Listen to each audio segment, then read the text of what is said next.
Galaxy News Hour live. कसैलाई के को धन्दा कसैलाई के को धन्दा भने झै हाम्रो सरकारको मुख्य ध्यान अहिले वैध स्रोत नखुलेको सम्पत्तिलाई कसरी वैधता दिने भन्नेमा केन्द्रित देखिन्छ। सरकारका तर्फबाट कानून मन्त्री ध्रुव बहादुर प्रधानले आज संसदमा एक विधेयक प्रस्तुत गर्दै आन्तरिक राजस्व विभागका कर्मचारीलाई कुनै पनि तरिकाले कमाएको सम्पत्तिलाई वैधता प्रदान गर्ने अधिकार सुम्पने प्रस्ताव गरेका छन्। यो विधेयक हुबहु पारित भए अब अपराध, भ्रष्टाचार, घुस र कमिसनबाट कमाएको रकमले सजिलै वैधता पाउनेछ।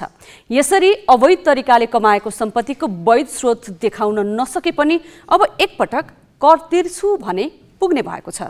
पूर्व अर्थमन्त्री युवराज खतिवडाकै शब्दमा भन्नुपर्दा सरकार नै अवैध धनको शुद्धिकरणमा लागेको छ, जुन अनौठो र आश्चर्यजनक छ। हाम्रा राजनीतिक नेता कार्यकर्तादेखि कतिपय पार्टी निकट व्यापारी व्यवसायीहरूको आर्थिक छलाङ पत्याइन सक्नु छ। झट्ट हेर्दा वैध र नियमित आम्दानीको स्रोत देखिँदैन, तर उनीहरूको जीवनशैली खर्चिलो र तडक भडकपूर्ण छ। कतिसम्म भने आफूलाई विद्यार्थी नेता भन्नेहरू समेत विलासी गाडी चढ्छन्, महँगा गहना लगाउँछन्, भव्य महलमा बस्छन्, बगली पछि मोबाइल बोकेका हुन्छन्, तारे होटल र रिसोर्टमा नियमित खानकी चल्छ। तिनलाई भविष्यमा सम्पत्ति शुद्धिकरण वा अवैध सम्पत्ति आर्जनको मुद्दा चलाउन नसक्ने गरी सरकारले कानून ल्याइदिँदैछ, जसले देशमा भ्रष्टाचार नियन्त्रण र सम्पत्ति शुद्धिकरण सम्बन्धी कानूनको अस्तित्व र औचित्यलाई समाप्त पार्ने भएको छ। अझ अहिले यस्तो संयोग परेको छ कि माओवादी नेतृत्वको सरकार छ। माओवादीकै अर्थमन्त्री बाबुराम भट्टराई हुँदा यसअघि यस्तै व्यवस्था ल्याइएको थियो। माओवादीले नै अवैध धनलाई वैधता दिने बाटो बारम्बार किन खोज्छ? यो अर्को गम्भीर प्रश्न हो।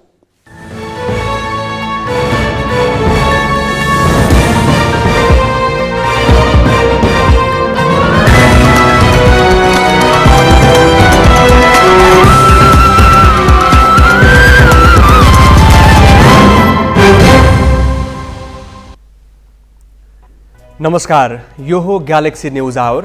अब हेडलाइन्स।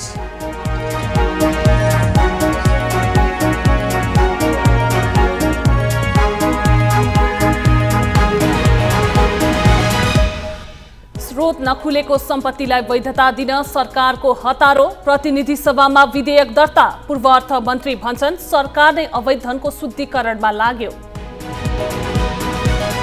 स्थानीय तहका उम्मेद्वारबाट निर्वाचन आयोगले तत्काल जरिवाना असुल्न नपाउने।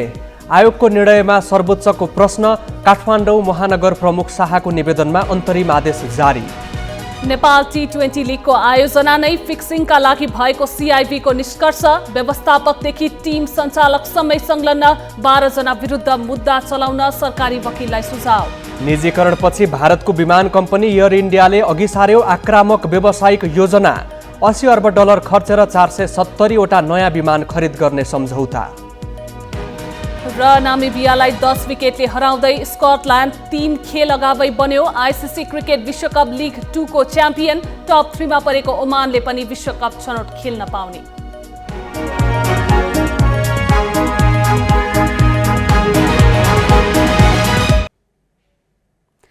सम्पत्ति शुद्धिकरण, निवारण तथा व्यावसायिक वातावरण प्रवर्धन सम्बन्धी 19 वटा अलग अलग ऐन एकमुष्ट रूपमा संशोधन गर्न सरकारले आज प्रतिनिधि सभामा विधेयक पेश गर्यो। यसै मेसो पारेर केही व्यवसायी र नीति निर्माताले पनि सम्पत्ति स्वघोषणा र अभिलेखीकरणको माग गरिरहेका छन्। सरकारले कुनै न कुनै रूपमा आय र सम्पत्तिको स्वघोषणा गर्ने अवसर यसअघि नै 3 पटक दिइसकेको छ। फेरि पनि यस्तै माग हुन थालेपछि कतै सीमित व्यवसायी, नेता र प्रशासकको स्वार्थपूर्ण गठजोडबाट त यस्ता आवाज उठिरहेको छैन भन्ने प्रश्न उब्जिएको छ। सुरुमा 2052 सालमा नेपालले स्वैच्छिक कर घोषणा गर्ने सुविधा दिएको थियो। त्यसबेला छिमेकी भारतमा पनि यस्तै योजना ल्याइएकाले उसँग निकै घनिष्ठ आर्थिक सम्बन्ध भएको नेपालमा यो योजना अघि सारियो। नेपालमा मूल्य अभिवृद्धि कर लागू गरिएकाले पनि यो योजना ल्याउन बल पुगेको थियो। त्यसपछि 2058 मा कर प्रणालीमा ठूलै परिवर्तन भयो। आयकर तथा अन्तशुल्क सम्बन्धी नयाँ व्यवस्था लागू भएका बेला नागरिकलाई आय तथा करको स्वघोषणा गर्ने मौका दिइयो। 2065 मा तत्कालीन अर्थमन्त्री बाबुराम भट्टराईले पनि यस्तै योजना अघि सारे। त्यो बेला माओवादीको दबाव र राज्यको अनुपस्थितिका कारण विगतमा कर तिर्न नसकेका नागरिकलाई वैध आम्दानीको कर तिर्ने सुविधा दिइयो। तर अहिले फेरि नाम मात्रैको कर तिरेर भएभरको सम्पत्ति धुलाउने र त्यसको स्रोत खोज्न नपाइने कानुनी व्यवस्था मिलाउन केही व्यवसायीले राजनैतिक दबाव बढाएका छन्। प्रतिनिधि सभामा बुधबार पेश भएको विधेयकभित्रै सम्पत्ति स्वघोषणा गर्ने व्यवस्था घुसाउन सके ठूलो लाभ पाउने आशामा स्वार्थ समूहहरू सलबलाएका छन्। केवल एक पटकका लागि यस्तो सुविधा दिँदा अर्बौं रकम वित्तीय प्रणालीमा बढ्ने लोभ देखाउने प्रयासमा पनि कतिपय व्यवसायी छन्। तर यस्तो कानुनी व्यवस्था गर्न न हाम्रो विद्यमान कानुन र अदालतको नजिरले दिन्छ न त अन्तर्राष्ट्रिय सन्धि सम्झौताले नै।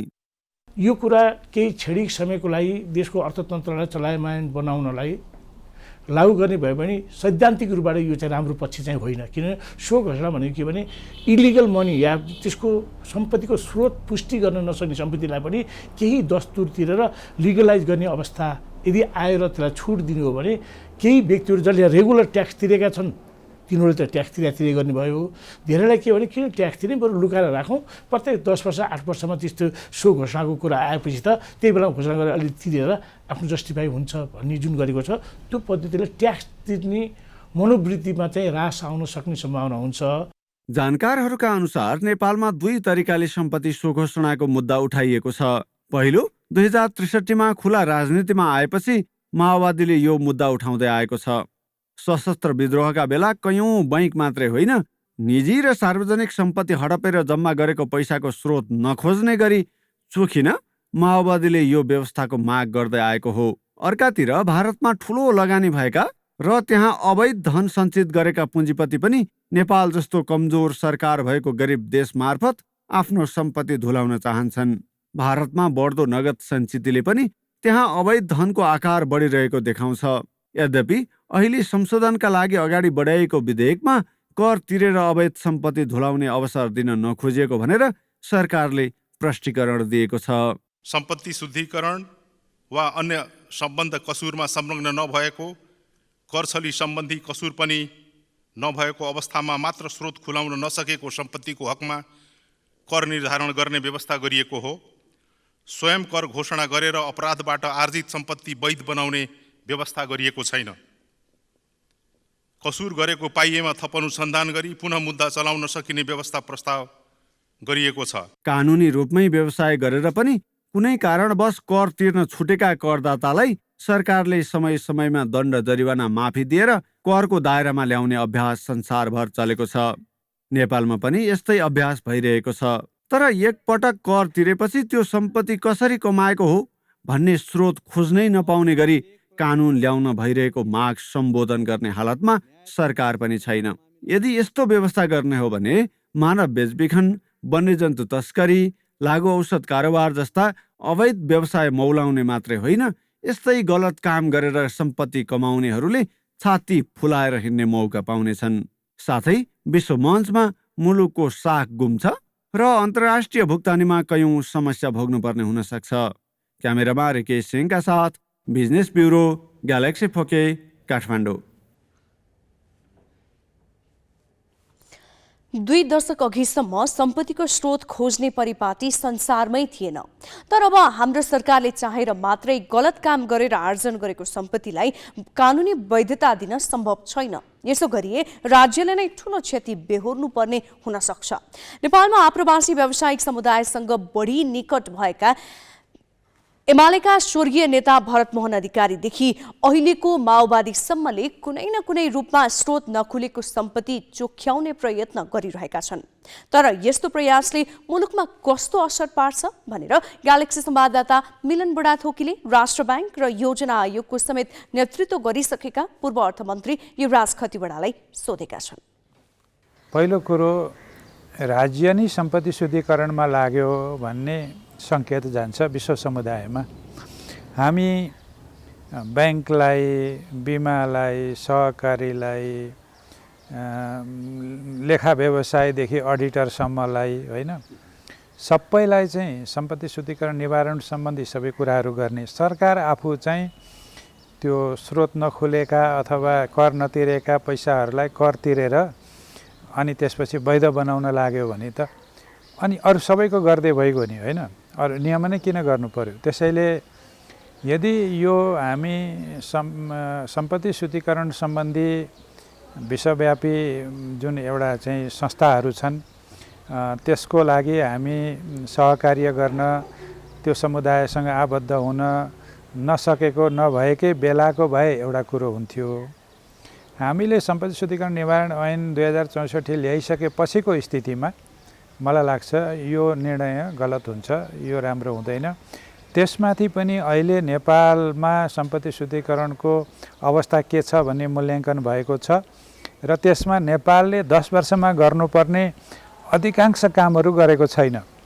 त्यो बेला आफै निगरानीमा पर्ने डर भइरहेको बेलामा कानुनमा यो व्यवस्था गऱ्यौँ हामीले यदि भने हामीलाई अत्यन्तै अप्ठ्यारो हुन्छ र हामी अन्तर्राष्ट्रिय समुदायको निगरानी सूचीमा बस्ने डर हुन्छ। त्यसकारण मेरो अनुरोध के हो भने सरकारले यस्तो धृष्टता नगरोस्, पहिलो कुरा। दोस्रो कुरो, एकचोटि यस्तो व्यवस्था गरेपछि अनि सम्पत्ति अवैध रूपमा कमाउँदै जाने, अलि पछाडि त फेरि कर तिरेपछि मुक्त भइहालिन्छ नि भन्दै जाने, त्यो प्रवृत्ति दोहोरियो भने के हुन्छ? एउटा आर्थिक ऐनमा या अथवा कुनै सम्पत्ति शुद्धिकरण सम्बन्धी ऐनमा त्यो गरियो भने पनि यति धेरै अरू ऐनहरू संशोधन गर्नुपर्ने हुन्छ र विगतमा त्यसरी कर तिरेर वैध गरिएका कतिपय विगतका अनुभवहरूमा अदालतले उल्टाइदिएकासम्म घटनाहरू पनि छन्। त्यसो हुँदा मलाई चाहिँ के लाग्छ भने यो राम्रो दफा हुँदैन यदि त्यो कानुनमा प्रस्ताव गरिएको छ भने। नेपाललाई निगरानी सूचीमा राख्ने भर्याङ बन्छ त्यो। त्यसैले यसलाई संशोधन गर्नुपर्छ। यदि प्रस्ताव गएको छ सरकारको तर्फ भने यसलाई संसदले पुनरावलोकन गरेर त्यसलाई संशोधन गर्नुपर्छ। अवैध धन जेसुकै गरे पनि अवैधै हुन्छ, कर तिरे पनि यो उतिरे पनि त्यो तिरे पनि। वैध छ, स्रोत छ भने उसले डराउनै पर्दैन, किन कर तिर्नु पर्यो? कर तिरेको रकम हो भने फेरि कर तिरेर किन वैध बनाउनु पर्यो? कर नतिरेको रकम हो भने त अवैधै हो नि, त्यसलाई वैध बनाउने काम त सम्पत्ति शुद्धिकरणै हो नि। त्यसकारणले यस्तो दफाहरू राख्नु हुँदैन भन्ने मेरो धारणा हो। अब केही न्युज संक्षेपमा।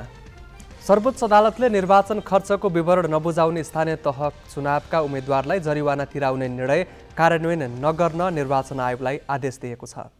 कायम मुकायम प्रधान न्यायाधीश हरिकृष्ण कार्की तथा न्यायाधीशहरू विश्वम्बर प्रसाद श्रेष्ठ, आनन्द मोहन भट्टराई, अनिल कुमार सिन्हा र प्रकाश मानसिंह राउत संलग्न संवैधानिक इजलासले जरिवाना असुल नगर्न आज अन्तरिम आदेश दिएको हो। आयोगले भदौको अन्तिम साता खर्च विवरण नबुझाउने 1,23,624 उम्मेद्वारलाई 50,000 देखि 7.5 लाख रुपियाँसम्म जरिवाना तिराउने निर्णय गरेको थियो।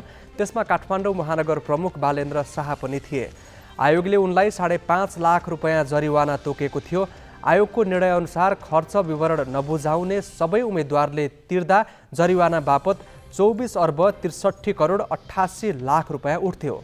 आयोगको निर्णय विरुद्ध काठमाडौँ महानगर प्रमुख शाह पुस 19 गते सर्वोच्च गएका थिए। आयोगले फाल्गुन मसान्तसम्म जरिवाना नतिरे पदमुक्त हुने चेतावनी दिएपछि केही जनप्रतिनिधिले भने जरिवाना तिरेका थिए। काठमाडौँको गोङ्गबु बस पार्कमा सोमबार भएको घटनाबारे सांसदहरूले प्रश्न उठाएका छन्। प्रतिनिधि सभाको आजको बैठकमा काङ्ग्रेस प्रवक्ता समेत रहेका सांसद प्रकाश शरण महतले बस पार्कमा भएको घटनाको छानबिन गर्न माग गरे। उनले काठमाडौँमै शान्ति सुरक्षा दिन नसकेको भन्दै सरकारको आलोचना गरे। त्यस्तै राष्ट्रिय स्वतन्त्र पार्टीका सांसद शिशिर खनालले गोङ्गबु घटनाले स्वदेशमै केही गर्न खोज्ने युवालाई निराश बनाएको बताए। सुरक्षा निकायलाई प्रभावकारी परिचालन गर्न नसक्दा सो घटना भएको उनको भनाइ छ। राष्ट्रिय प्रजातन्त्र पार्टीका सांसद ज्ञानेन्द्र साईले गोङ्गबु घटनाको तत्काल छानबिन गरी दोषीलाई कारबाही गर्न माग गर्दै गृह मन्त्रालय 22 दिनदेखि खाली राखिएकामा प्रश्न गरे। प्रधानमन्त्री पुष्पकमल दाहालले काठमाडौँको गोङ्गबुमा भएको घटनाको गम्भीर रूपमा छानबिन गर्न सुरक्षा अङ्गका प्रमुखहरूलाई निर्देशन दिएका छन्। प्रधानमन्त्री दाहालले आज सुरक्षा अङ्गका प्रमुखहरूलाई सिंहदरबारमा बोलाएर घटनालाई आफूले निकै गम्भीरताका साथ लिएको उल्लेख गर्दै छानबिन गरी अन्यायमा परेकाहरूले न्याय पाउने गरी कारबाही अघि बढाउन निर्देशन दिए। ट्राफिक जरिवानाको विरोधमा सोमबार काठमाडौँको गोङ्गबु क्षेत्रमा यातायात मजदुरहरूले गरेको प्रदर्शनका क्रममा आगजनी र लुटपाट भएको थियो। प्रधानमन्त्री दाहालले घटनाको पृष्ठभूमि र के कारणले त्यस्तो अप्रिय घटना घट्यो तथा त्यसका दोषी को हुन् भन्ने पत्ता लगाउन भनेका छन्। छलफलमा मुख्य सचिव र गृह सचिव तथा नेपाल प्रहरी, सशस्त्र प्रहरी बल र राष्ट्रिय अनुसन्धान विभागका प्रमुख सहभागी थिए। यातायात मजदुरको प्रदर्शनका क्रममा गोङ्गबुमा लुटपाट र आगजनीमा संलग्न भएको आरोपमा 10 जना पक्राउ परेका छन्।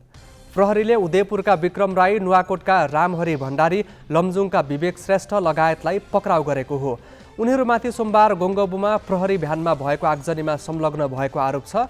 सामाजिक सञ्जालमा पोस्ट गरिएका भिडियोका आधारमा हुलिया पहिचान गरी उनीहरूलाई गोङ्गबु माछा पोखरीबाट पक्राउ गरिएको प्रहरीले जनाएको छ।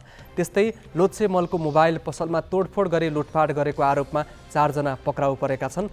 दैलेखका चिरन रेग्मी, काठमाडौँका नवीन खड्की, रूपन्देहीका सुजन खत्री र झापाका प्रदीप बस्नेत पक्राउ परेका हुन्। उनीहरूको साथबाट प्रहरीले लुटपाट भएका मोबाइल पनि बरामद गरेको छ। घटनामा संलग्न अन्यको खोजी भइरहेको प्रहरीले जनाएको छ। नेकपा एकीकृत समाजवादीका अध्यक्ष माधव कुमार नेपालले सत्ता गठबन्धन, संविधान, गणतन्त्र र संघीयताप्रति प्रतिबद्ध नरहेको आरोप लगाएका छन्। पछिल्लो समय संघीयता विरोधी गतिविधिले प्रशय पाइरहनुले गठबन्धन संघीयताप्रति प्रतिबद्ध नरहेको स्पष्ट भएको अध्यक्ष नेपालको भनाइ छ। उनले राष्ट्रपति चयनमा सबैको सहमति कायम गर्न खोजिएको पनि बताए। सबै दलबीच सहमति नभए धेरै दलको सहमतिमा राष्ट्रपति चयन गर्नुपर्ने उनको भनाइ छ।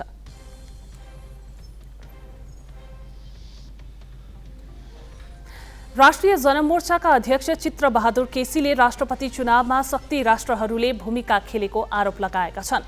प्रतिनिधि सभाको आजको बैठकमा केसीले शक्ति राष्ट्रहरूले आफू अनुकूलका व्यक्तिलाई राष्ट्रपति बनाउन प्रत्यक्ष रूपमै भूमिका खेलेको आरोप लगाए। यसले नेपालको स्वाभिमान, राष्ट्रियता र सार्वभौम सत्तामाथि नै खलल पुगेको उनको आरोप छ। उनले सरकार प्रमुख नै शक्ति राष्ट्रका मानिस आउँदा लम्पसार परेर दुनो सोझ्याउन उद्यत रहेको आरोप लगाए। भारतका सचिव आउँदा पूर्व प्रधानमन्त्रीदेखि मन्त्री, प्रधानमन्त्री र राष्ट्र प्रमुख नै लम्पसार परेको केसीको आरोप छ।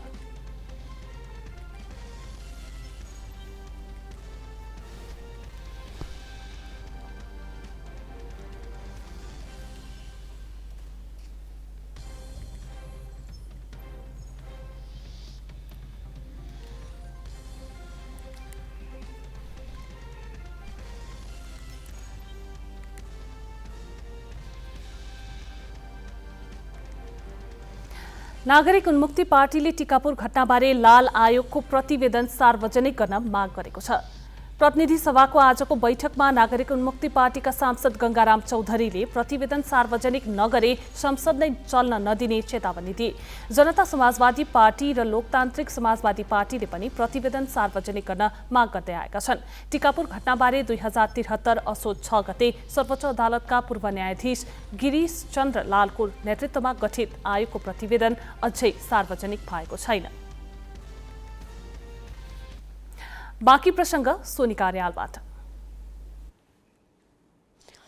नेपाल क्रिकेट संज्ञानले पहिलोपल्ट गरेको व्यावसायिक लीगको आयोजना नै फिक्सिङको उद्देश्यले गरेको निष्कर्ष नेपाल प्रहरीको केन्द्रीय अनुसन्धान ब्युरो CIB ले निकालेको छ। यसमा भारतीय कम्पनी 73 स्पोर्ट्सका अधिकारी सहित 12 जनालाई दोषी केटान गरी CIB ले आफ्नो अनुसन्धान प्रतिवेदन सरकारी वकिललाई बुझाएको छ। आरोपीहरूमाथि प्रहरीले राष्ट्रिय खेलकुद विकास ऐन 2077 अनुसार मुद्दा चलाउन राय दिएको छ। हुन त यो लीग सुरु हुनु अघि नै 73 स्पोर्ट्सका केही गतिविधि शंकास्पद देखिएका थिए। खास गरी बेटिङ कम्पनी 1xBet नै प्रमुख प्रायोजन रहनु, ठूलो रकमको पुरस्कार अनि खेलाडीको पारिश्रमिक हुनु, तर उल्लेख्य प्रायोजक नहुनुले लीग शंकाको घेरामा थियो। सबैले यस कुरामा शंका गरिरहँदा आयोजक नेपाल क्रिकेट संज्ञानले मात्र चाल किन पाएन भन्ने प्रश्न पनि उठिरहेको छ। 73 ले सबै गल्ती क्यानमाथि थुपारेर सम्झौता समेत रद्द गरिसक्दा अब खेलाडीले पारिश्रमिक र पुरस्कार रकम कहिले र कसरी पाउँछन् भन्ने विषय त थाँती नै छ। नभन्दै नेपाल प्रहरीको केन्द्रीय अनुसन्धान ब्युरो CIB को छानबिनले T20 लिग आयोजना नै फिक्सिङको उद्देश्यसहित भएको संकेत गरेको छ। क्यालले स्तरीय लिग गर्ने भनेर रणनीतिक व्यावसायिक साझेदारका रूपमा भित्राई भारतीय कम्पनी 73 स्पोर्ट्सलाई जिम्मेवारी दिएको थियो। लिगको सम्पूर्ण अधिकार पाएको त्यही 73 नै नेपालको क्रिकेटको व्यावसायिक साग धरापमा पार्न लागि परेको पाइएको छ। फिक्सिङको प्रमुख योजनाकार 73 नै रहेको निष्कर्ष प्रहरीले निकालेको छ। CIB का अनुसार खेलाडी चयनदेखि नै फिक्सिङ प्रक्रिया सुरु भएको थियो। यसका लागि विभिन्न विदेशी खेलाडीलाई छनौट गरिएको पाइएको छ। यसपछि लिग सकिदासम्म टिम सञ्चालकहरू स्पष्ट रूपमा अगाडि आउन सकेका थिएनन्। पोखरा र लुम्बिनी बाहेकका 4 टिमले पनि 73 स्पोर्ट्सकै योजना अनुसार फिक्सिङमा सहयोग गरेको छानबिनले देखाएको छ। कम्पनीका सञ्चालकहरू जतिन आलुवालिया, अभिषेक साक्लानी र विनोद धानीलाई प्रहरीले मुख्य अभियुक्तका रूपमा प्रस्तुत गरेको छ। उनीहरू छानबिन सुरु भए लगत्तै भागिसकेका छन्। यस्तै काठमाडौँ नाइट्सका सञ्चालक नवीन कडेल समेत फिक्सिङमा सामेल भएको CBI ले जनाएको छ। रवि माझी, समीर शेख लगायतले मतियारको काम गरेको प्रहरीले जनाएको छ। यी सहित 12 जना फिक्सिङमा संलग्न भएकोले मुद्दा चलाउनु पर्ने राय सहितको प्रतिवेदन CIB ले सरकारी वकिललाई बुझाएको छ। जसमध्ये पूर्व खेलाडी महबुब आलम, राष्ट्रिय टिमकै खेलाडी आदिल आलम र वीरगञ्जका नितेश गुप्ता मात्र पक्राउ परेका छन्। 9 जना फरार सूचीमा छन्। प्रहरीले राष्ट्रिय खेलकुद विकास ऐन 2077 अनुसार मुद्दा चलाउन राय दिएको छ। यस ऐनमा 3 वर्षसम्म कैद र 50,000 रुपियाँसम्म जरिवाना हुने प्रावधान छ। सरकारी वकिलले प्रहरीको अनुसन्धान प्रतिवेदन अध्ययनपछि मुद्दा चलाउने विषयमा निर्णय गर्नेछ। क्यामेरामा सञ्जय घिमिरेका साथ शिखा श्रेष्ठ र Sarita Shrestha, Galaxy 4K Kathmandu. Fixing र स्पट फिक्सिङ खेलकुदमा अक्षम्य अपराध हो। अन्तर्राष्ट्रिय खेल निकायले यसलाई जिरो टलरेन्स अर्थात् शून्य सहनशीलता भन्ने गर्छ, जसको उदाहरण फुटबलका खेलाडीहरू हुन्। तत्कालीन अवस्थामा नेपालको कानुनले फिक्सिङलाई अपराध नमानिसकेका कारण कप्तान सागर थापासहित फिक्सिङमा मुछिएका खेलाडीहरूलाई अदालतले त सफाई दियो, तर फिफाले उनीहरूलाई आजीवन खेलमा प्रतिबन्ध लगाइदियो। फिक्सिङलाई अपराध करार गरी सजाय सहितको व्यवस्था कानुनमा गरेपछि भने पहिलोपल्ट मुद्दा अगाडि बढेको हो। यसै सन्दर्भमा हामीले काठमाडौँ जिल्ला सरकारी वकिल कार्यालयका प्रमुख अच्युत मणि नेउपानेलाई सोधेका छौँ, स्पट फिक्सिङको मुद्दा अदालतमा कहिले दायर हुन्छ? एउटा अनुसन्धान प्रतिवेदन आज भर्खर आएको छ। त्यसमा सरकारी वकिललाई त्यो मुद्दा हेर्नको लागि सरकारी वकिलले हेर्दै हुनुहुन्छ। अब अहिले चाहिँ बसमा अदालतमा जानुभएकोले अहिले हेरिसकेको अवस्था छैन र यसको म्याद 1-2 दिन बाँकी रहेकोले सम्भवतः भोलि सरकारी वकिलबाट अध्ययन हुनेछ र त्यसपछि अभियोग दर्ता हुने नहुने टुङ्गो लाग्छ। सबै विषयमा सरकारी वकिलले मिसिल अध्ययन गर्न बाँकी रहेकोले अहिले यसै भन्न सक्ने अवस्था छैन। हामीले हेरिसक्न बाँकी छ, हेरेर हामी टुङ्गो गर्छौँ। अब केही न्युज संक्षेपमा। बैंकमा खाता खोल्ने विषयलाई लिएर मधेस प्रदेश सभामा तनाव भएको छ। प्रदेश सभा सदस्यको पारिश्रमिक जम्मा गर्न कुन बैंकमा खाता खोल्ने भन्ने विषयलाई लिएर नेपाली काङ्ग्रेसले आज सभा नै अवरुद्ध गरेको छ। बैठक बस्नु अघि प्रदेश सभा सदस्यको खाता खोल्न NMB र नेपाल इन्भेस्टमेन्ट मेगा बैंकका कर्मचारी प्रदेश सभा सचिवालयमा आए पनि NMB बैंकका कर्मचारीलाई मात्रै प्रवेश दिएपछि तनाव भएको हो। नेपाल इन्भेस्टमेन्ट मेगा बैंकका प्रतिनिधिलाई भने मर्यादा पालकले रोकेका थिए। सचिवालयले NMB बैंकमा खाता खोल्ने तयारी गरेकामा काङ्ग्रेसले नेपाल इन्भेस्टमेन्ट मेगा बैंकमा खाता खोल्न लबिङ गरिरहेको छ। लुम्बिनी प्रदेशका मुख्यमन्त्री लीला गिरीले जनताको विकासप्रतिको चाहना पूरा गर्नु सरकारको पहिलो दायित्व हुने बताएका छन्। लुम्बिनी प्रदेशको 6औं स्थापना दिवसका अवसरमा मुख्यमन्त्री गिरीले राजधानीका लागि सबै पूर्वाधार बनिसकेकाले अब नागरिकको चाहना पूरा गर्न लागि पर्ने बताए। उनले अघिल्लो प्रदेश सभाबाट 72वटा कानुन बन्नुलाई उपलब्धि मानेका छन्। प्रदेशलाई समुन्नत बनाउन सहयोगी भूमिका निर्वाह गर्न मुख्यमन्त्रीले आग्रह गरे। लुम्बिनी प्रदेश सरकारले विभिन्न क्षेत्रमा योगदान गरेको भन्दै 61 जनालाई विभूषित गरेको छ। काठमाडौँमा घर भाडामा दिँदा र घर खाली भएमा 7 दिनभित्र महानगरपालिकालाई सूचना दिनुपर्ने भएको छ। महानगरपालिकाले ल्याएको घर बहाल व्यवस्था निर्देशिका अनुसार काठमाडौँ महानगरका प्रत्येक घरधनीले घर भाडामा लगाएको र खाली भएको 7 दिनभित्र सोको जानकारी दिनुपर्नेछ। घर खाली भएको जानकारी नगराए त्यस अवधिभरको घर बहाल कर तिर्नुपर्नेछ। त्यस्तै महानगर क्षेत्रभित्र घर बहाल रकम निश्चित अवधिमा मात्रै बढ्ने भएको छ। 2 वर्षमा 10% भन्दा बढी भाडा बढाउन नपाउने सुनिश्चितता पनि निर्देशिकाले गरेको छ। यो व्यवस्था कार्यान्वयन भए घरधनीहरूले मन लाग्दी भाडा उठाउन पाउने छैनन् भने तोकिएको भाडाको आधारमा महानगरमा कर तिर्नुपर्नेछ। यस वर्ष महाशिवरात्रिमा 20 लाख श्रद्धालुले पशुपतिनाथ मन्दिरको दर्शन गर्ने अनुमान गरिएको छ। पशुपति क्षेत्र विकास कोषले आज पत्रकार सम्मेलन गरी 20 लाख श्रद्धालुले दर्शन गर्ने अनुमानसहित आवश्यक व्यवस्था गरिएको बताएको छ। शिवरात्रि यसपालि फागुन 6 गते परेको छ। यसपालि गत वर्ष जस्तो कोभिडको त्रास नरहेकाले मेला भर्नेको संख्या उल्लेख्य रूपमा बढ्ने कोषको अनुमान छ। गत वर्ष 10 लाख भन्दा बढीले पशुपतिको दर्शन गरेका थिए। यसपालि भारत लगायत विभिन्न देशबाट 5000 भन्दा बढी साधु सन्त आउने अनुमान छ। पशुपति क्षेत्रमा साधु सन्तको संख्या बाक्लिन थालेको छ। कोषले पशुपति क्षेत्रलाई सजाउने क्रम बढाएको छ। श्रद्धालुलाई सहजै दर्शनका लागि 3वटा दर्शन मार्गको व्यवस्था गरिने कोषका अधिकारीले बताएका छन्। भारतको राष्ट्रिय ध्वजा बाहेक एयर इन्डियाले 470 वटा ठूला विमान खरिद गर्ने भएको छ। एयर इन्डियाले 250 वटा एयरबस र 220 वटा बोइङ खरिद गर्ने सम्झौता गरेको भारतीय सञ्चार माध्यमले जनाएका छन्। विमान खरिदका लागि एयर इन्डियाले $80 अर्ब तिर्नेछ। बोइङका लागि 34 अर्ब र एयरबसका लागि $46 अर्ब तिर्ने भनिएको छ। यसै वर्षको अन्त्यतिरबाट एयरबस र बोइङ कम्पनीले एयर इन्डियालाई विमान हस्तान्तरण गर्न थाल्नेछन्। पछिल्ला वर्षहरूमा निरन्तर घाटामा गएपछि एयर इन्डियाको बहुमत शेयर टाटा समूहलाई बिक्री गरिएको थियो। सम्झौतापछि अमेरिकी राष्ट्रपति जो बाइडेनले एकैपटकमा यति ठूलो कारोबार हुन लागेको भन्दै भारतीय प्रधानमन्त्री नरेन्द्र मोदीको प्रशंसा गरेका छन्। यो सम्झौता करिब 100 वर्षको उड्डयन इतिहासकै ठूलो भएको भारतीय सञ्चार माध्यमले जनाएका छन्। टर्की र सिरियामा 10 दिन अघि गएको भूकम्पमा मृत्यु हुनेको संख्या 41,000 नाघेको छ। टर्कीमा मात्र 35,400 भन्दा बढीको मृत्यु भएको सरकारी अधिकारीहरूले बताएका छन्। त्यस्तै सिरियामा हालसम्म 5,800 भन्दा बढीको शव भेटिएको छ। भूकम्पका कारण 71 लाख बालबालिका प्रभावित भएका छन्। संयुक्त राष्ट्रसङ्घका अनुसार टर्कीमा 46 लाख र सिरियामा 25 लाख बालबालिका प्रभावित भएका छन्। टर्कीमा 8,000 भन्दा बढीलाई भग्नावशेषबाट उद्धार गरिएको छ। सिरियामा भूकम्पका कारण 53 लाख मानिस घरबारविहीन भएका छन्। टर्की र सिरियाका 2 करोड 26 लाख भूकम्प पीडितलाई तत्काल मानवीय सहायता आवश्यक भएको अधिकारीहरूको भनाइ छ। टर्कीको तुलनामा सिरियाको स्थिति दयनीय छ। यसैबीच राहत सामग्री बोकेका 11 वटा लरी सिरिया प्रवेश गरेका छन्। राष्ट्रसङ्घले सिरियामा 3 महिनासम्म मानवीय सहायताका कार्यक्रम सञ्चालन गर्न 39 करोड 70 लाख अमेरिकी डलर आवश्यक हुने भन्दै अन्तर्राष्ट्रिय समुदायसँग सहयोग गर्न अपिल गरेको छ।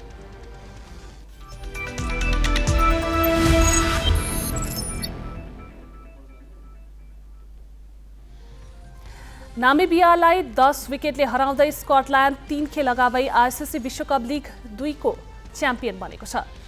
त्रिवी मैदान कृतिपुरमा आज पहिलो ब्याटिङ गरेको नामिबिया 39 ओभर 2 बलमा 153 रनमा अल आउट भयो। ओपनर लो ह्यान्ड्रे लरेन्स सर्वाधिक 54 रन बनाए। अन्य खेलाडी क्रिजमा टिक्न सकेनन्। 154 रनको लक्ष्य स्कटल्यान्डले 22 ओभर 1 बलमा बिना कुनै विकेटको नोक्सानीमा पूरा गर्यो।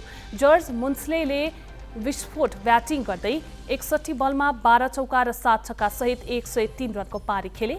काइल कोट्जर 46 रनमा अभिजित रहे।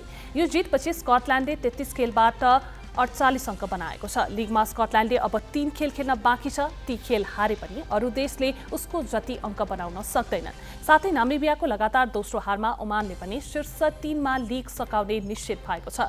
शीर्ष 3 मा पर्ने 3 राष्ट्रले विश्वकप छनौट खेल्न पाउनेछन्। शीर्ष 5 मा रहने राष्ट्रको एकदिवसीय मान्यता जोगिनेछ। बाँकी प्रसङ्ग साँझना तामाङबाट। मन्त्री परिषदमा अहिले 19 सदस्य छन्, तर प्रतिनिधि सभाको आज बसेको बैठकमा विशेष समय चलिरहँदा एक राज्य मन्त्री मात्रै उपस्थित थिए। प्रधानमन्त्री र मन्त्री नदेखेपछि सांसदहरूले जनप्रतिनिधिको थलोमा सरकार अनुपस्थित भएको भनी प्रश्न उठाएका छन्। प्रतिनिधि सभाको बुधबारको बैठकमा विशेष समय चलिरहेको थियो। माओवादी केन्द्रका सांसद पूर्णबहादुर घरतीले आफ्नो भनाइ राख्दै थिए। सांसदका कुरा सुन्न सरकारका तर्फबाट बैठकमा क्याबिनेट स्तरका एकजना पनि मन्त्री थिएनन्। ऊर्जा, जलस्रोत तथा सिंचाई राज्य मन्त्री दीपक बहादुर सिंह मात्र उपस्थित थिए। मन्त्रीहरूलाई नदेखेपछि राष्ट्रिय स्वतन्त्र पार्टीका संसदीय दलका उपनेता विराज भक्त श्रेष्ठले सरकार खोजे। विरोधको सुविधा पनि दिएको छ। एक किसिमको मानिसहरू किन उठ्नु भएको छ? के नियम आपत्ति कुन मिनिस्टर हुनै पर्ने एकजना पनि हुनुहुन्न। उहाँ राज्य मन्त्रीजी रहनु भएको छ। राज्य मन्त्रीज्यू प्रतिको मेरो आपत्ति भएन, तर क्याबिनेट मिनिस्टर भएर अनि सरकार कसरी जवाफदेही बन्छ? भित्र बाहिर जानुपर्ने स्थिति छ। उहाँ आउनु पनि हुन्छ। तर मैले सभामुख महोदयको ध्यानाकर्षण गरे। धन्यवाद। क्याबिनेट मिनिस्टर संसद बैठकमा सरकारको उपस्थिति अनिवार्य मानिन्छ।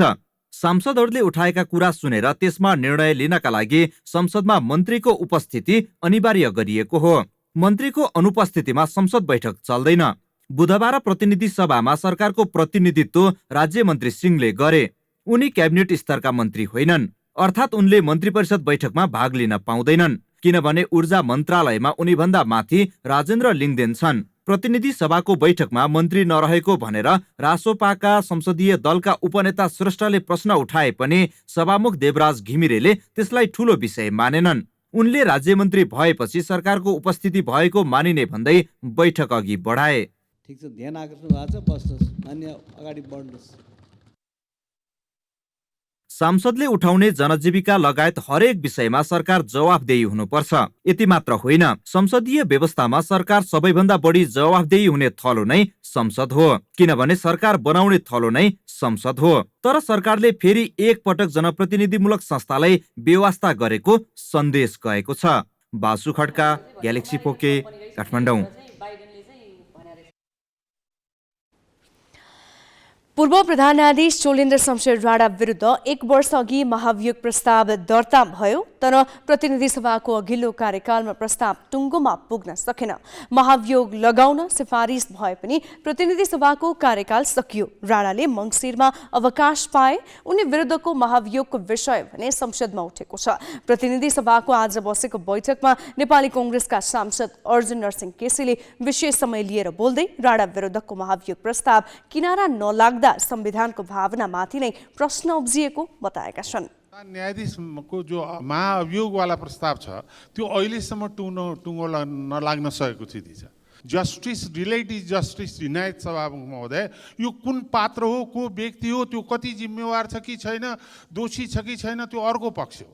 तर कसैलाई पनि कानुनले दिनुपर्ने अन्तिम निर्णय नदिएर यस किसिमको चाहिँ नि ह्याङ्गिङ यो डेमोक्रेसी सोट्स भनेर भनिन्छ, त्यो तरबार झुन्ड्याएर राख्ने र निर्णय विहीनता चाहिँ नि विधिविहीनताको पराकाष्ठा हो, संविधानवादको उपहास हो र यो संविधान र रुल अफ ल जसलाई हामी भनिरहेछौँ त्यसको निम्ति चाहिँ लज्जास्पद हुन्छ। त्यस कारणले मेरो दुईटा ध्यानाकर्षण अहिले कानुनी दृष्टिकोणले संविधानवादको रक्षाको निम्ति, विधिको शासन पालनाको निम्ति एकातिर सर्वोच्च अदालतलाई पूर्णता दिने काम तत्कालै प्रारम्भ गरोस् सरकारले, अर्कोतिर यो राष्ट्रिय अन्तर्राष्ट्रिय र स्वयं हाम्रो संविधान र प्रतिनिधि सभा नियमावली कुनै कुरा उल्लेख छैन। वास्तवमा भन्ने हो भने त्यसलाई मात्रै हेर्ने हो भने महासचिवजीले जे चिठी दिनुभयो त्यसलाई कुनै प्रश्न गर्ने ठाउँ मैले चाहिँ देखाएको छैन है। म खालि विधि हेरेर मात्रै मैले भनिरहेको छु। म कसैसँग आग्रह पूर्वाग्रह को बच्नुपर्छ को नबच्नुपर्छ भन्ने पक्षमा होइन।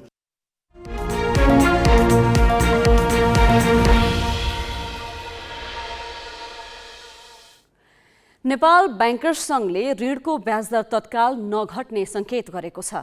ब्याजदर घटाउन उद्योगी व्यवसायले दबाब दिइरहेका बेला सङ्घले नघट्ने सङ्केत गरेको हो। सङ्घले आज पत्रकार सम्मेलन गरी ब्याजदर अहिले नै एकल बिन्दुमा आउने अवस्था नरहेको बताएको छ।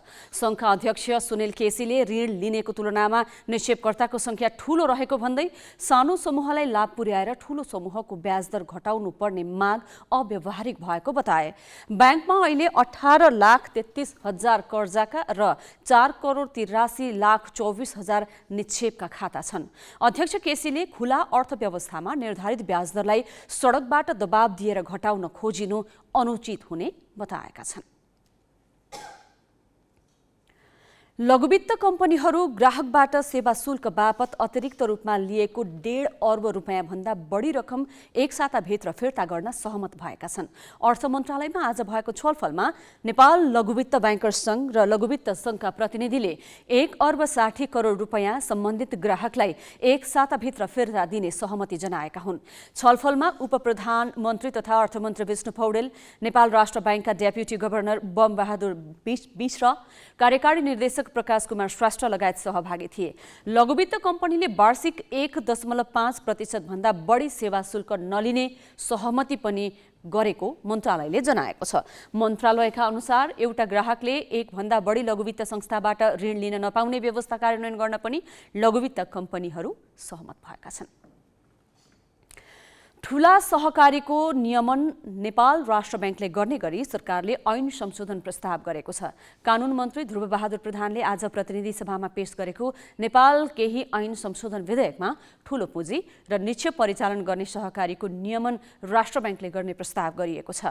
वार्षिक 50 करोड रुपियाँ भन्दा बढीको कारोबार गर्ने बचत तथा ऋण सहकारीको नियमन तथा सुपरिवेक्षण राष्ट्र ब्याङ्क मार्फत हुने विधेयकमा उल्लेख छ। यसका लागि सहकारी ऐन 2074 संशोधन गर्न लागि छ। विधेयकमा 25 करोड रुपियाँ भन्दा बढी शेयर पुँजी अथवा 50 करोड रुपियाँ भन्दा बढीको वार्षिक कारोबार गर्ने सहकारीको वित्तीय सुशासन तथा जोखिमका आधारमा नियमन, निरीक्षण तथा सुपरिवेक्षण राष्ट्र ब्याङ्कले गर्ने उल्लेख छ। विधेयक अनुसार अब सहकारीमा प्रति व्यक्ति 25 लाख रुपियाँ भन्दा बढी बचत गर्न पाइने छैन। 9 हप्ता अघिसम्म नेपाल पनि बिजुली निर्यात गर्ने मुलुकमा गनिन्थ्यो। यो साल मात्रै हामीले अरबौं रुपियाँ विद्युत बेचेरै कमाएका थियौं। तर हिउँद लागेसँगै परिस्थिति फेरिएको छ। जलवायु परिवर्तनको असरका रूपमा लिइने मौसमी बदलावले हाम्रो विद्युत उत्पादन असाधारण रूपमा घट्न पुगेको छ।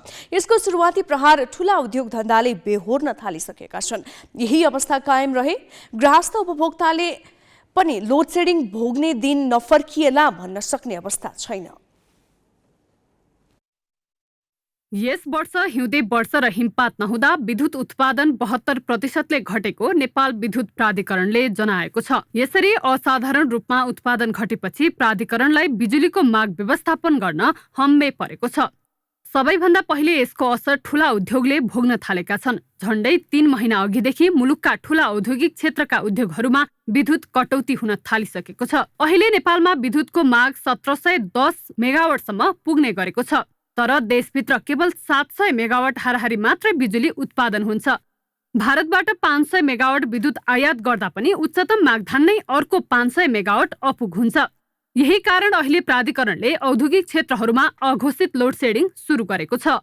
अलिकता सानो क्वान्टममा चलाउनुस् भनेको अवस्था मात्र हो। नभए अन्यथा मझौला उद्योगहरू, साना उद्योग त देशभरि 24 घण्टा चलेको अवस्था हो। खास गरी ठुला उद्योग, त्यो पनि अलिकता वीरगञ्ज कोरिडोर र भैरवा कोरिडोरहरूमा चाहिँ हाम्रो खास गरी नेटवर्क कमजोर भएको अवस्थाले गर्दाखेरि हामीले पिक समयमा अलिक बिहान 2-3 घण्टा, बेलुका 2-3 घण्टा चाहिँ अलिकता कम जेनेरेसनमा बस्नुस् भनेको अवस्था हो। अहिले नेपालको कुल विद्युत खपत मध्ये 39% औद्योगिक क्षेत्रमा हुन्छ। अर्थात् देशभरका सबै घर परिवारले खर्च गर्ने भन्दा धेरै विद्युत सीमित उद्योगले नै खपत गरिरहेका छन्। त्यसो त नेपालका उद्योगहरू पछिल्लो 4 वर्ष यता धराशायी अवस्थामा छन्। कहिले कच्चा पदार्थको अभाव त कहिले दक्ष जनशक्तिको समस्याका कारण क्षमता अनुसार उत्पादन गर्न सकेका छैनन्। विभिन्न समस्या झेल्दै आएका उद्योगहरूका लागि अब फेरि विद्युत कटौतीको मार खेप्नु परेको छ। रिपेमेन्टको कुरा गरौँ, औद्योगिक कच्चा पदार्थको कुरा गरौँ, तयारी पदार्थ ल्याउने लैजाने कुरा गरौँ, यो सबै क्षेत्र प्रभावित हुन्छ यसबाट। अब यो अहिलेको उसमा अवस्थामा तपाईँको के हुन्छ भने विद्युतको आपूर्ति नहुँदाखेरि यसले उत्पादन क्षेत्र जब डिस्टर्ब हुन्छ या अरू पनि सेवा क्षेत्र जब डिस्टर्ब हुन्छ, यसले सरकारको राजस्वमा पनि ठुलो असर पारिरहेको हुन्छ। अहिले भारतबाट बिजुली आयात गर्न पनि सजिलो छैन। एकातिर बिजुली नै नपाइने पाए पनि असाध्यै महँगो मूल्य तिर्नुपर्छ। भारतको इनर्जी एक्सचेन्जमा प्रति युनिट विद्युतको भाउ भारु 12 रुपैयाँसम्म पुगेको छ। यसका लागि नेपाली 19 रुपैयाँसम्म तिर्नुपर्ने हुन्छ। यही कारण बिहान बेलुकाको समयमा भारतबाट बिजुली किन्न पनि कठिन भएको छ। भाउ सस्ती हाले पनि ढल्केबर बाहेकको प्रसारण लाइनबाट थप बिजुली भित्र्याउन सक्ने अवस्था छैन।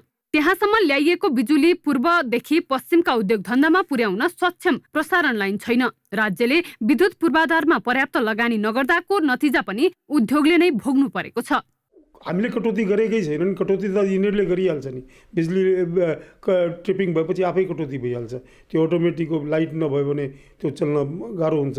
ट्रिपिङ भयो भने जेनेरेटर स्टार्ट गर, जेनेरेटर स्टार्ट गरे यता फेरि लाइट आइदिन्छ, जेनेरेटर बन्द गर फेरि ट्रिपिङ भइदिन्छ। माने एकदम अघोषित कुनै सेड्युल भयो भने त सेड्युलको हिसाबले मान्छे प्री प्लान हुन्छ। यहाँ प्री प्लान हुँदैन, यसको लेबरको पनि पुरा इफिसियन्सी लिन सकिँदैन। निर्माणाधीन ठूला क्षमताका प्रसारण लाइन आयोजनाहरू सम्पन्न नहुँदा थप बिजुली आयात गरेर पश्चिम नेपालतर्फ पठाउन समस्या भएको प्राधिकरणको भनाइ छ। गत मङ्सिर 25 सम्म बिजुली बेचिरहेको नेपालले ढल्केबर मुजफ्फरपुर अन्तर्देशीय प्रसारण लाइनबाट मात्रै पछिल्लो 6 महिनामा झण्डै 12 अर्बको बिजुली भारतलाई बिक्री गरेको थियो। तर सुक्खायाम सुरु भएपछि नेपालको हालत बदलियो। यस वर्ष हिउँदभरि वर्षा र हिमपात नभएकाले गर्मी चढेपछि पनि बिजुलीको उत्पादन अघिल्ला वर्षकै जसरी बढ्ने सम्भावना छैन। यसले आसन्न वसन्त ऋतुमा जलस्रोत सम्बन्धी अरू थुप्रै समस्यासँगै विद्युत अभाव पनि भोग्नुपर्ने जोखिम बढाएको छ। क्यामेरामा योगेश लामाका साथमा विराटनगरबाट राजु पौडेल र सृष्टि पराजुली, ग्यालेक्सी फोके, काठमाडौँ। राडीपाखी बन्नु कर्णालीको हिमाली जिल्ला मुगुको परम्परागत पेसा हो। तर पछिल्लो समय राडीपाखी उत्पादनमा कमी आएको छ। किसानले भेडा पाल्नै छाडेका छन् भने आधुनिकीकरण नहुँदा मूल्य र बजार पाउन पनि समस्या भएको छ। छायानाथ रारा नगरपालिका शोभाका अज्याल बुढा कुनै समय राजनीतिमा थिए, तर राजनीतिक सेवामा रहँदा आर्थिक अवस्था बिग्रिँदै गएपछि उनी राडीपाखी पेसामा आए। अहिले उनको दैनिकी फेरवा राडीपाखी बनाउँदैमा बित्छ। यही पेसाले उनको घर परिवार चलेको छ। राडीपाखीमा सम्भावना देखेका बुढाले पेसाको आधुनिकीकरण नहुनु र मूल्य बजार व्यवस्थापन हुन नसक्नुलाई भने चुनौती मानेका छन्। बोल्नेको पिठो बिग्छ भन्छ, नबेल्नेको यो चामल पनि बिग्दैन। कुरो त्यस्तै हो। हाम्रो यो गाउँघरमा बसेका यहाँ अब गरिब घर परिवारभित्र बसेका मान्छे कसले हेर्छ? उस्तै मान्छेले घरेलु दर्ता गरेका छन्, उस्तैलाई हेर्ने त हो नि त। यो अब हामीले उयो अलिकता आफ्नो जीवन टार गर्ने काम मात्रै हो, अरू केही छैन। यसलाई जीवन टार गर्ने केही पुरानो आफ्नो परिस्थिति कल्चरहरूलाई यो बनाई राडीपाखीहरू यस्तो बनाएर हामीले उयो हाम्रो जीवन टार गर्ने बाहेक अरू केही छैन। छायानाथ रारा नगरपालिकाकै बाजबहादुर बुढा पनि जान्ने भएदेखि नै भेडाको उनबाट सामग्री बनाउँदै आएका छन्। घरमा भेडा बाख्रा पालन हुने भएकाले उनी सानैबाट धागो काट्ने, राडीपाखी, लिउ, फेरवा, कोट, पटुका, टोपी, पन्जा, मोजा र स्वेटर लगायतका सामग्री बनाउन सिपालु भएका हुन्। उत्पादन भए पनि बिक्री नहुँदा पेसा सङ्कटमा परेको उनको गुनासो छ। सरकारले अझ केही तालिम दिएले, केही दिएले होइन, यताउति गरिदिएले जिनाजो हुँदो। चरण अभावले गाउँका थोरै घर परिवारले मात्रै भेडा बाख्रा पाल्दै आएका छन्। तर सबै घरकाले राडीपाखी बुन्नै पर्ने प्रचलनले अहिलेसम्म निरन्तरता पाउँदै आएको छ। हिउँदको समय हरेक घरका सदस्य राडीपाखी उत्पादनमा जुटेका हुन्छन्। महिलाहरू ऊन टाखु काट्न सक्रिय हुन्छन् भने पुरुष चान बुन्न लाग्छन्। यसरी बुनिएका राडीपाखी 6 देखि 10,000 रुपैयाँसम्ममा बिक्री हुन्छ। राडीपाखी बुन्ने काम मुगुबासीका लागि कृषिपछिको दोस्रो पेसा हो। गाउँमै उत्पादन हुने उनबाट राडीपाखी बुन्ने पेसालाई आधुनिकीकरण गर्न सके नाफा बढी लिन सकिने किसानको राय छ। अलिक लाभ छ यसबाट। अब यसमा किन्न पर्दैन, केही गर्न पर्दैन। अब हामीले आफ्नै अब स्रोत साधन अब भेडा च्याङ्राहरू पालेर त्यसैबाट पशुधन गर्न सक्छौँ हामीले होइन। तर यसमा भनेको सिप अलिकति ट्रेनिङको व्यवस्था सिप दिदिएको भइदिए अझै केही परिवर्तन गर्न सकिन्थ्यो भन्ने हाम्रो अपेक्षा छ। अब वर्ष दिनको एक फेरे दुई फेरे आफै ओछ्यौ नि आफै प्रयोग गर्ने गर्छौँ तर यो ऊ प्रगति गर्ने ऊ भइदिया गर्ने भए त सरकारले कहाँ हेऱ्यो भने अहिले भन्नुभयो त हामी आर्थिक हुँदैन हामीसँग आर्थिक हुँदैन अलि एक 60-80 भेडा पाल्नको लागि त 2-4 लाख जान्छ। एउटा राडी बुन्नका लागि कम्तीमा पनि 10 दिन खर्चिनुपर्छ। पहिलेको तुलनामा भेडा बाख्रा पालन कम हुँदा राडी पाखी लिउ बक्खु उत्पादनमा पनि कमी आइरहेको छ। परम्परागत यस पेसालाई उद्योगको रूपमा स्थापित गर्ने हो भने गाउँमै रोजगारीको भरपर्दो माध्यम बनाउन सकिनेछ। ग्यालेक्सी फोकेका लागि मुगुबाट कमल विकको रिपोर्ट। भक्तपुरबाट 236 वर्ष अघि पोखरा लगिएको 12 भैरव नाच आज पनि जीवन्त छ। 1714 सालमा जिताराम सुब्बाले पोखरा लगेको यो नाच नेवारी समुदायमा महत्त्वपूर्ण मानिन्छ। 12 प्रकारका देवताको नाच हुने 12 भैरव पोखरामा प्रत्येक 6 वर्षमा एकपटक मनाइन्छ। मुलुकमा सङ्कट कम गर्नको लागि यो नाचको चलन चलेको जानकार बताउँछन्। यसमा मृगना, झ्याली, मुजुरा बजाउने 4 जना, 12 जना नाच्ने र अन्य सहयोगी सहित 75 जनाको समूह बनाइन्छ। पोखराबाट ग्यालेक्सी सहकर्मी उत्तम पौडेल र बिन्दु परियारले कैद गरेको भैरव नाचको दृश्य हेरौं।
हामी ग्यालेक्सी न्युज आवरको अन्त्यमा छौं। जाँदा जाँदै हेडलाइन्स।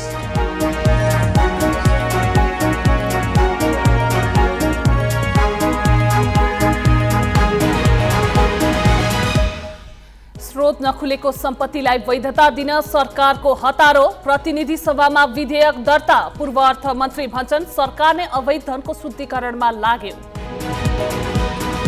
स्थानीय तहका उम्मेद्वारबाट निर्वाचन आयोगले तत्काल जरिवाना असुल्न नपाउने। आयोगको निर्णयमा सर्वोच्चको प्रश्न। काठमाडौँ महानगर प्रमुख शाहको निवेदनमा अन्तरिम आदेश जारी। नेपाल T20 लिगको आयोजना नै फिक्सिङका लागि भएको CIB को निष्कर्ष। व्यवस्थापकदेखि टिम सञ्चालकसम्मै संलग्न 12 जना विरुद्ध मुद्दा चलाउन सरकारी वकिललाई सुझाव। निजीकरणपछि भारतको विमान कम्पनी एयर इन्डियाले अघि सार्यो आक्रामक व्यावसायिक योजना। 80 अर्ब डलर खर्चेर 470 वटा नयाँ विमान खरिद गर्ने सम्झौता। र नामिबियालाई 10 विकेटले हराउँदै स्कटल्यान्ड 3 खेल अगावै बन्यो ICC क्रिकेट विश्वकप लिग 2 को च्याम्पियन। टप 3 मा परेको ओमानले पनि विश्वकप छनौट खेल्न पाउने।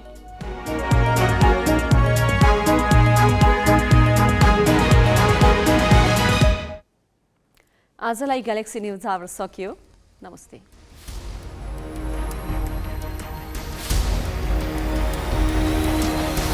This is Galaxy News Hour Live.